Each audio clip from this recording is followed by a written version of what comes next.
The losing streak of the world government. Hello, One Piece enthusiasts. I'm the One Piece nerd, and today let's talk about how the world government has been slowly losing power over the last 800 years, and I think this is deliberate. So, hey, is it just me, or does everybody think the world government is becoming more and more incompetent as the story goes on? Ever since the start of the story, the world government has basically been shown to mess things up for themselves and slowly losing the interest of the people around them.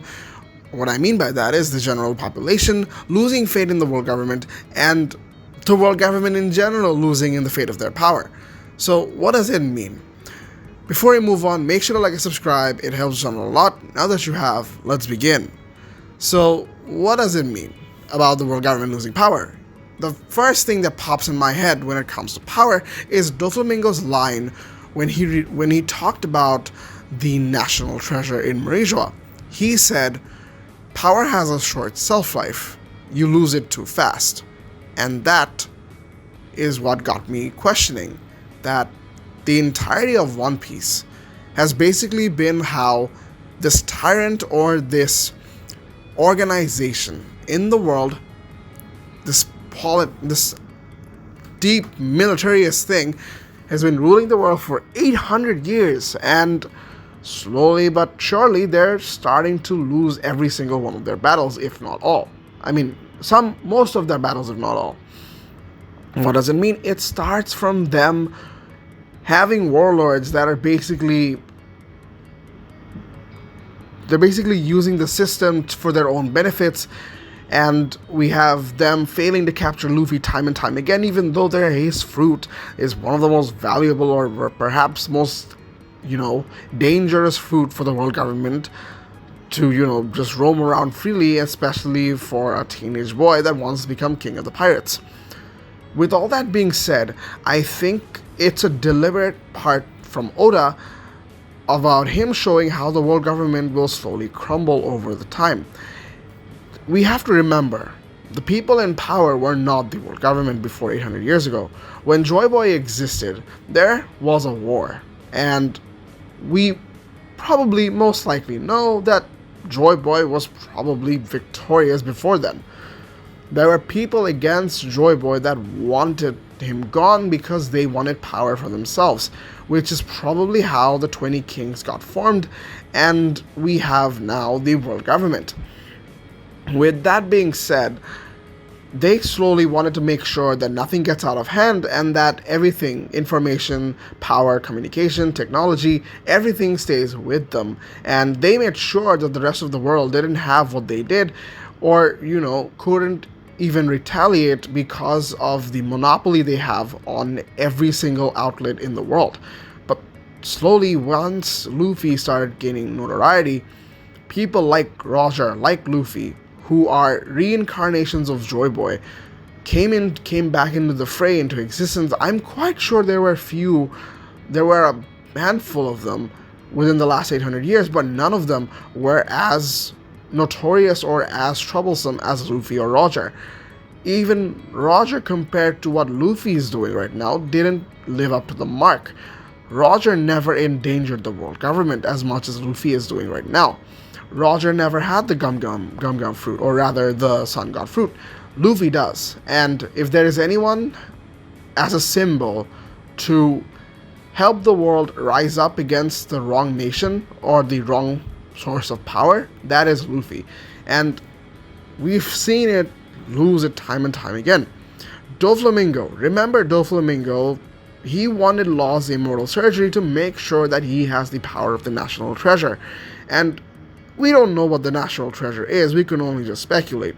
But if it's a power Doflamingo is willing to have to the point where he wants to be immortal, I think it's a pretty substantial power. I think it's probably the reason why Imu-sama, or rather the world government, is in power. But there's a force reacting to it that is basically taking them to the other side. And this constant backchat of when we see Sengoku, We used to see him always in frustration, always in trouble, seeing that either Luffy or Blackbeard, mostly Luffy, creating problems for the world and how he needed to take care of it. With the fight in Marineford going up against Whitebeard, then the betrayal of Blackbeard, or rather the plotting and scheming of Blackbeard, freeing prisoners from Impel Down, and Luffy freeing prisoners from Impel Down and then locking them back up again, from Sengoku resigning to Akainu getting the power, and we've seen Akainu time and time again, even though he has a stronger sense of justice or a stronger sense of motivation to work for the world government, if there is anyone that represents the world government in one single person, and if there is anyone that would work blindly for them and as hard as possible, that would be Akainu. But even after Akainu becoming the fleet admiral, we can see that he can do almost nothing. He himself has admitted that he wanted to do so much more with the Marines, and it sucks that he's not been able to do it. And I believe that is the philosophy of One Piece. You cannot force people down to follow you. I think that is what differentiates Imu-sama from Joy Boy. Imu-sama, or from whenever it was, wanted the world to follow her. She wanted the world in one place, under one rule, and to make sure that nobody goes out of line and that peace is maintained. But the way she did it was basically forcing everyone into slavery. All she's doing, all the world government is doing right now, is allowing no freedom of power or speech, having to pay tribunes to them to make sure that you're protected. You're basically buying protection, and you're basically forced to work for the world government. If you don't, you're basically one of the only people around the world who is basically vulnerable to anything and everything, including crimes. And then we see Luffy, quite the opposite. He doesn't want power. He doesn't want to control anything, but rather, he's the only one with power, with control, that is actually regaining control of the world, or rather, making the world follow him without really forcing anyone. Luffy has never forced anyone to join his crew, neither has he joined anyone to become part of his alliance. He made friends because of his character. He made friends because of his liberty, or his liberation, his philosophy of liberation and being free. He himself is a free man and wants everyone else to be free, which unites him under one banner with everybody else who has been deprived of freedom for most of their existence and wants to get out of it. We've seen Marines who used to think, or still think, that they're a cog in the machine, or rather they're in a system and they can get out of it. Then we see the resurgence of Luffy, and now we see people having different perspectives on life.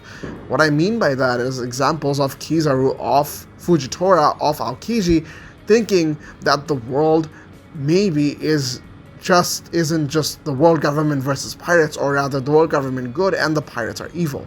Rather, it could go both ways, and having that freedom to choose for yourself, or rather the idea of freedom and liberation, of how people can be united under liberation, is a very big concept that the world government forgot to instill.